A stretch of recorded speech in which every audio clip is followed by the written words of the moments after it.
ರಕ್ಷಿತಾ ಬಗ್ಗೆ ಏನು ಹೇಳೋದಕ್ಕೆ ಇಷ್ಟಪಡ್ತೀರಾ?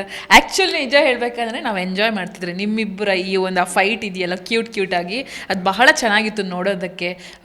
ಇದ್ರ ಬಗ್ಗೆ ನೀವೆಷ್ಟು ಇರಿಟೇಟ್ ಆಗ್ತಾ ಇದ್ರಿ ಯಾಕೆ ಅಂತ ಹೇಳಿ. ಟು ಬಿ ಆನೆಸ್ಟ್, ನೀವು ಆಡಿಯನ್ಸ್ ಏನು ಹೊರಗಡೆಯಿಂದ ನೋಡ್ತೀರಿ ಅದು ನಿಮಗೆ ಎಂಟರ್ಟೈನ್ಮೆಂಟ್ ಆಗಿ ಕಾಣುತ್ತೆ, ಬಟ್ ಒಳಗಡೆ it is a real situation. ಅದು ಅಲ್ಲಿ ಯಾವುದು ಸ್ಕ್ರಿಪ್ಟೆಡ್ ಇರಲ್ಲ, ಅದು ನಿಜ. ಅಲ್ಲಿ ನಿಮಗೆ ಇಬ್ಬರ ಗಲಾಟೆ ಎಂಟರ್ಟೈನ್ಮೆಂಟ್ ಥರ ಕಾಣುತ್ತೆ, ಆದರೆ ಅಲ್ಲಿ ನಿಜ ಇಬ್ಬರು ಗಲಾಟೆನೇ ಮಾಡ್ತಾ ಇರ್ತಾರೆ. ಸೊ ನಾವು ಆ ಪೀಕಿಗೆ ಹೋಗಿರ್ತೀವಿ. ಮತ್ತು ಆ ಮನೆದು ವಾತಾವರಣ ಹೇಗಿರುತ್ತೆ ಅಂತಂದರೆ, ನಿಮ್ಮ ಎಲ್ಲ ಒಂದು ಫುಡ್ಡು ನಿಮ್ಗೆ ಏನಿಷ್ಟ ಅದು ಕಿತ್ಕೊಂಡಿರ್ತಾರೆ. ನಿದ್ದೆ ಇರಲ್ಲ, 24 hours ಲೈಟ್ ಆನ್ ಇರುತ್ತೆ, ನಿಮಗೆ ರಾತ್ರಿ ನಿದ್ರೆ ಬರಲ್ಲ. ಒಂದು ಕ್ಲೋಸ್ಡ್ ಅಟ್ಮಾಸ್ಫಿಯರಲ್ಲಿ 24 hours AC ಆನ್ ಇರುತ್ತೆ. ಮತ್ತು ನಮಗೆ ಕೊಡೋವಂಥ ಟಾಸ್ಕ್ಗಳು ಇಷ್ಟೇನು ಮಾಡುತ್ತೆ, ನಿಮಗೆ ಮೆಂಟಲಿ ತುಂಬ ಪ್ರೆಷರ್ ಆಗುತ್ತೆ. ಮತ್ತು ಅಲ್ಲಿ ಎಲ್ಲ ಕಂಟೆಸ್ಟೆಂಟ್ ನಾಮಿನೇಷನ್ ಮಾಡೋದಕ್ಕೆ ಹಂಟ್ ಮಾಡ್ತಾನೇ ಇರ್ತಾರೆ. ಸೊ ನೀವು ಎವ್ರಿ ಟೈಮ್ ಪರ್ಫಾರ್ಮೆನ್ಸಲ್ಲೇ ಇರಬೇಕು.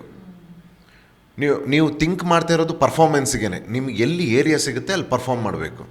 ಸೊ ಇದರಲ್ಲಿ ಒಂದೊಂದು ಸರ್ತಿ ಕೆಲವರು ಡಿಸ್ಟರ್ಬ್ ಮಾಡ್ತಾರೆ ನಮಗೆ, ಅಥವಾ ಟಾಂಟ್ ಕೊಡ್ತಾರೆ, ಅದು ಅವರ ಒಂದು ಆಟದ ಸ್ಟೈಲ್ ಆಗಿರುತ್ತೆ. ಸೊ ಇದು ಬಂದಾಗ ನಾವು ಅದರಲ್ಲಿ ಯಾವುದೇ ಕಂಜೂಸಿ ಮಾಡಲಿಲ್ಲ.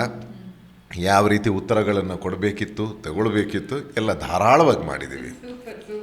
ಸರ್, ಈ ಕಿಚ್ಚನ ಚಪ್ಪಾಳೆ ಕಾಂಟ್ರವರ್ಸಿಯಾಗಿ ಬದಲಾಗುತ್ತೆ.